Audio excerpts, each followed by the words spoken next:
Halo Sobat Balance, Assalamualaikum warahmatullahi wabarakatuh. Perkenalkan, nama saya Nur Aini Andi Baswaroy, kelas 4E Fakultas Ekonomi dan Bisnis, Prodi Akuntansi, Universitas Khairun Ternate. Jadi di sini saya akan memenuhi tugas mata kuliah saya, yaitu tugas akuntansi syariah yang diberikan oleh Bapak Dr. Suwitno, SEMSI AK dengan judul Sistem Keuangan Syariah. Baik, kita masuk ke sejarah perkembangan keuangan syariah. Pada masa Rasulullah SAW dan pada masa Khulafaur Rasyidin, ekonomi Islam di masa awal, yaitu pada masa Nabi Muhammad SAW, aktivitas ekonomi syariah di Mekah, masyarakat Mekah dan Madinah berlangsung dengan cukup efektif.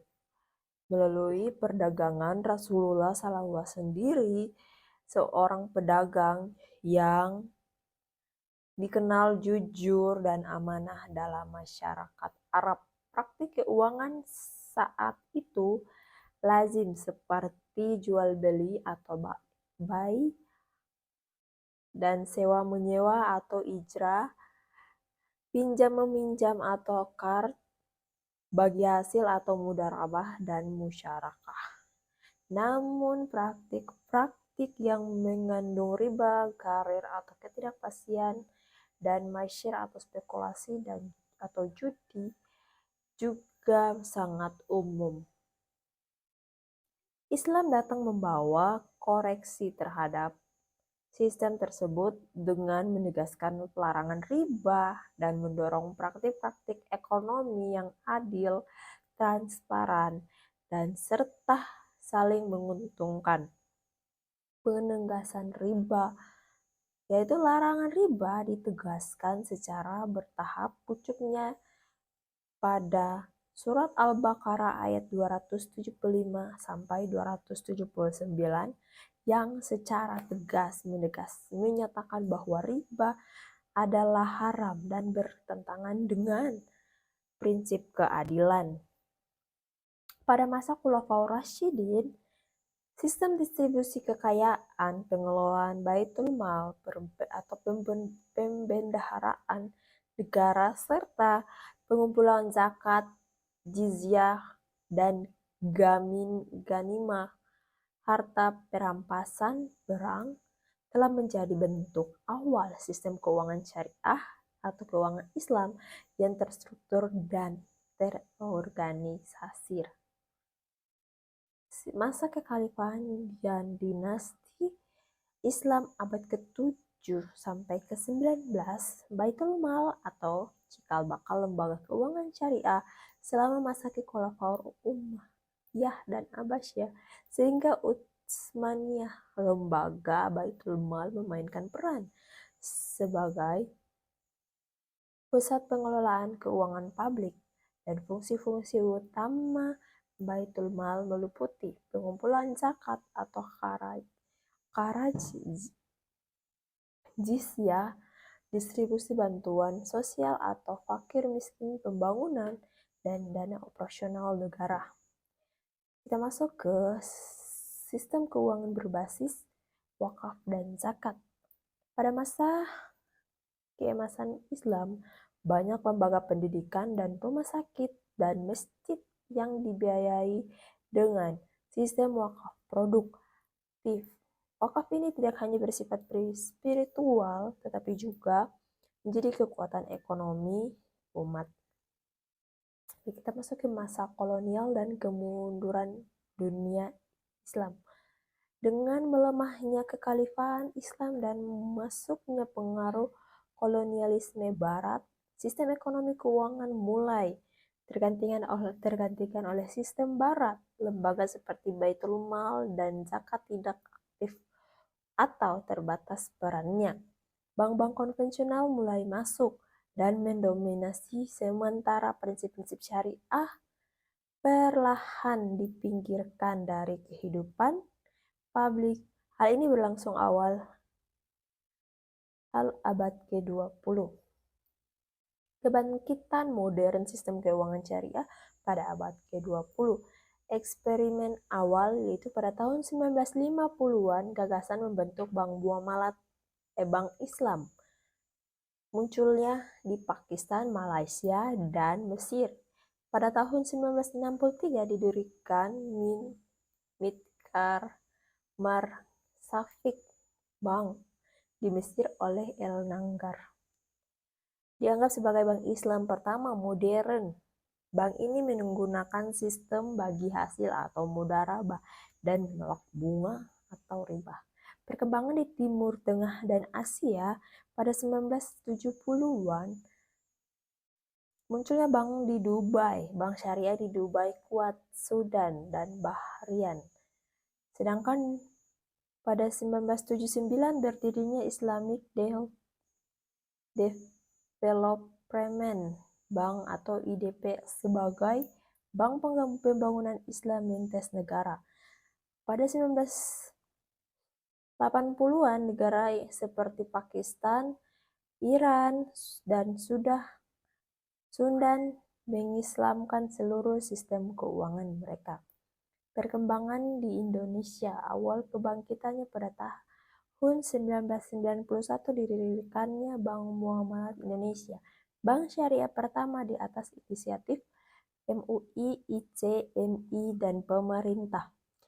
Sedangkan pada 1999 didirikannya Dewan Syariah Nasional atau Majelis Ulama Indonesia DSN dan MUI sebagai pengawal fatwa produk keuangan syariah.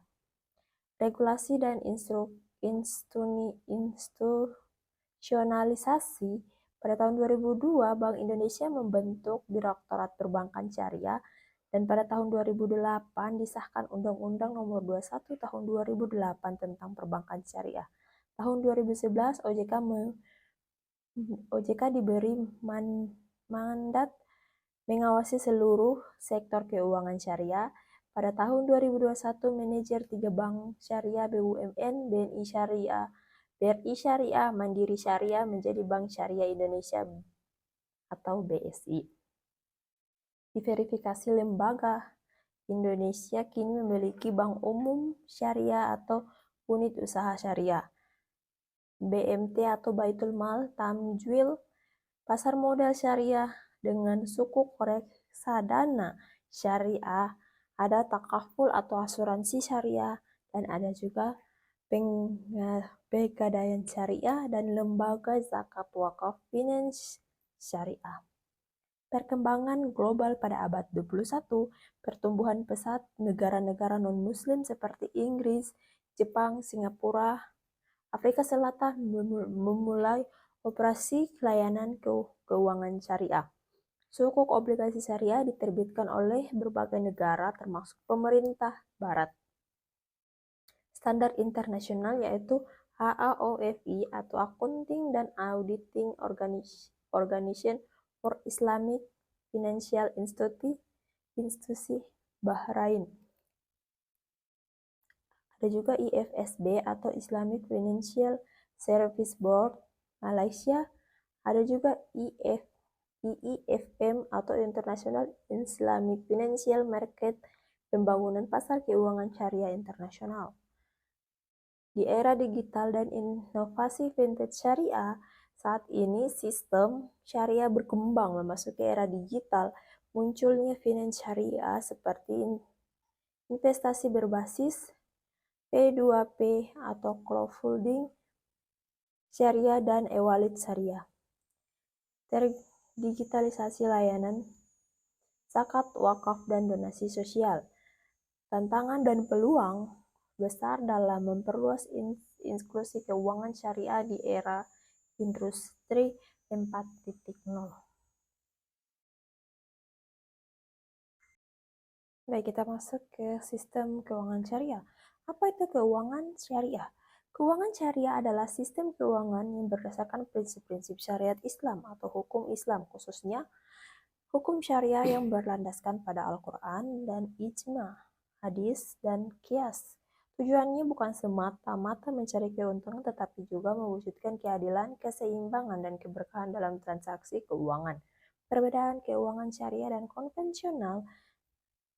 Meliputi ada beberapa seperti di aspeknya adalah hukum Islam. Dalam syariah, syariah Islam, sedangkan dalam konvensional, undang-undang nasional atau internasional.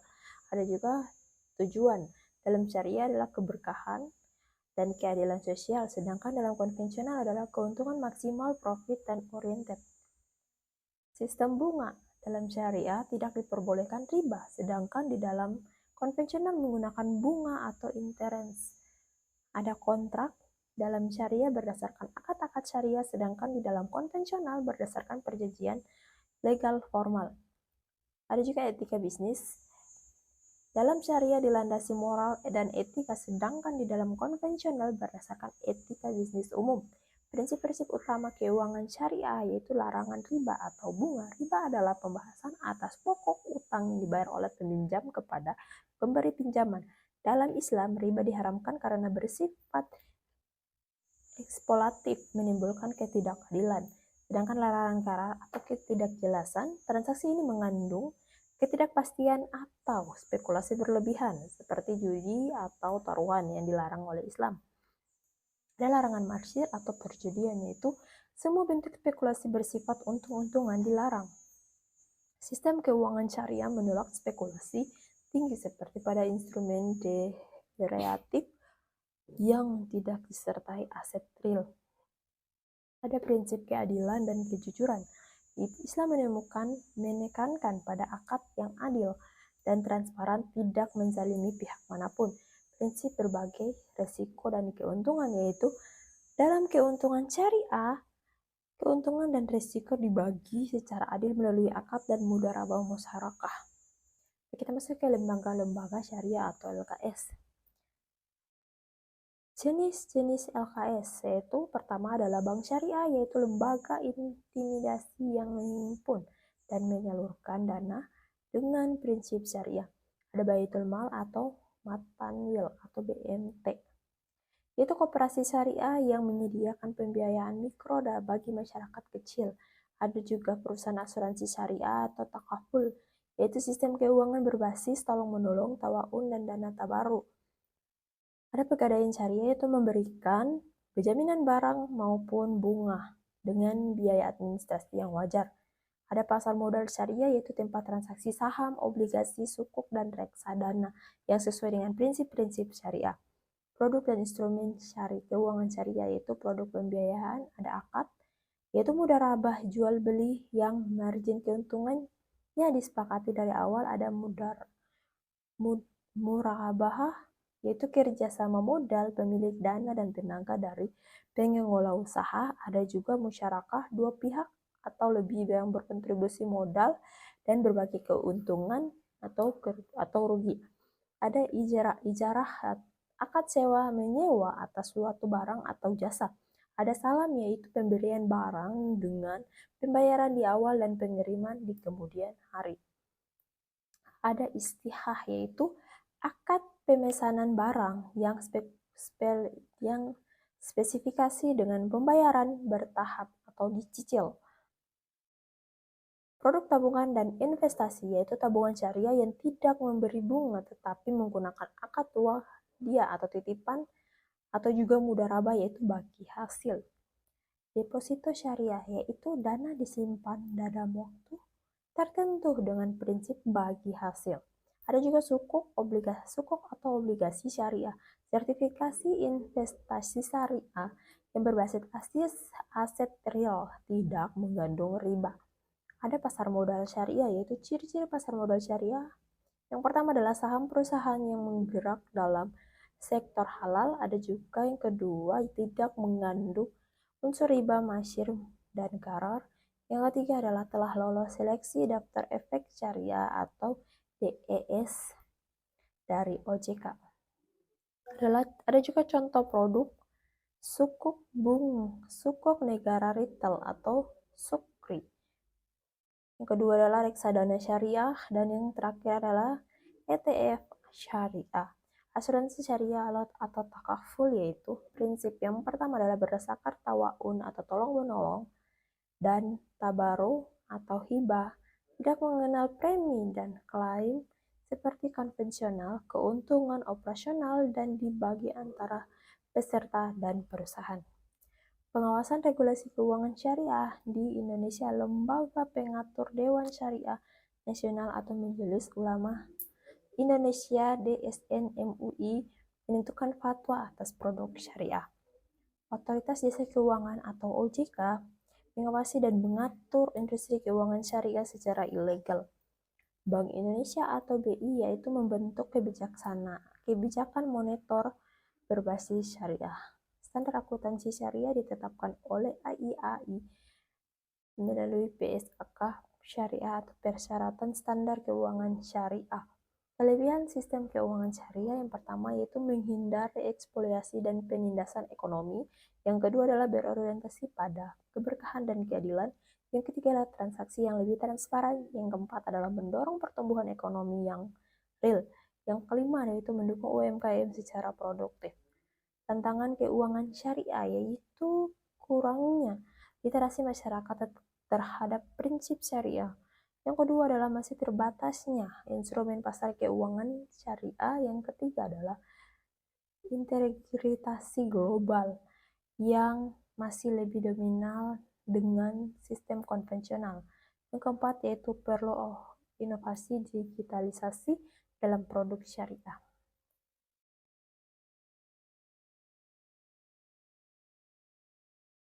Baik, kita masuk pada kesimpulan lengkap sistem keuangan syariah. Baik, kita masuk kepada kesimpulan.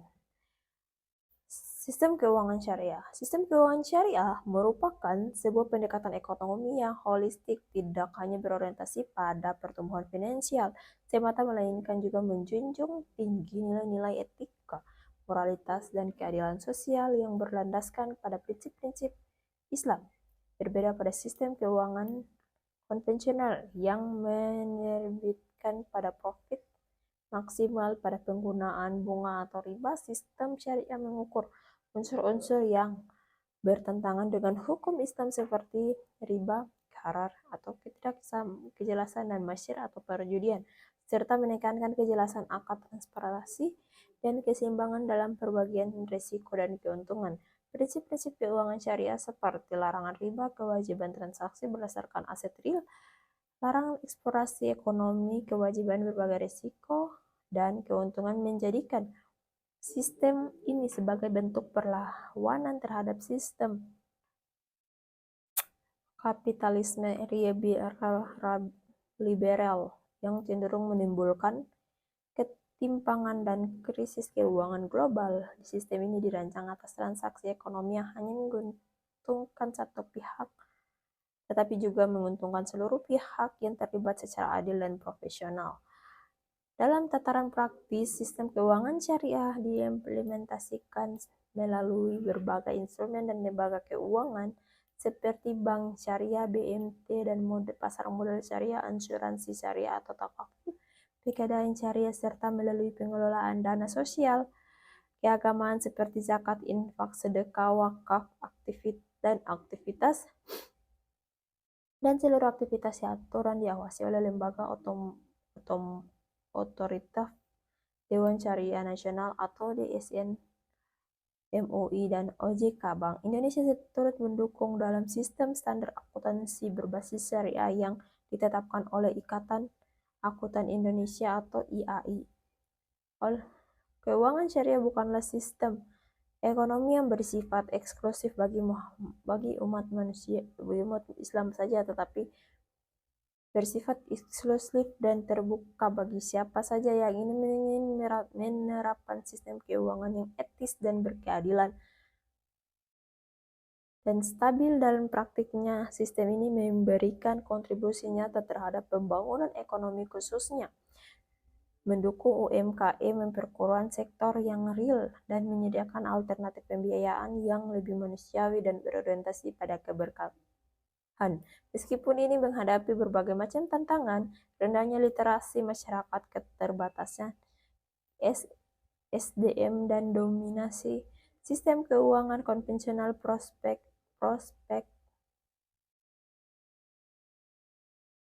sistem keuangan syariah sangat menjanjikan di masa depan. Hal ini didukung oleh meningkatnya kesadaran masyarakat atas pentingnya etika dalam transaksi keuangan, pertumbuhan populasi muslim secara global. Secara ini, dukungan pemerintah melalui regulasi dan kebijakan strategis dengan terus mengembangkan inovasi produk, digitalisasi layanan, penguatan pengembangan, dan peningkatan edukasi masyarakat. Sistem keuangan syariah dapat menjadi pilar utama dari menciptakan ekonomi yang dunia yang lebih adil, stabil, inklusif, dan berkelanjutan. Sistem ini tidak hanya menjawab kebutuhan umat Islam terhadap sistem keuangan yang sesuai dengan syariah, tetapi juga memberikan solusi nyata terhadap permasalahan ekonomi yang ditimbulkan oleh ketimpangan spekulasi dan kritis modal yang dalam sistem keuangan modern. Baik, sampai di sini saja penjelasan saya. Jangan lupa like, subscribe, and comment. Kalau ada salah mohon dimaafkan. Wabillahi taufiq wal hidayah. Wassalamualaikum warahmatullahi wabarakatuh. Bye-bye.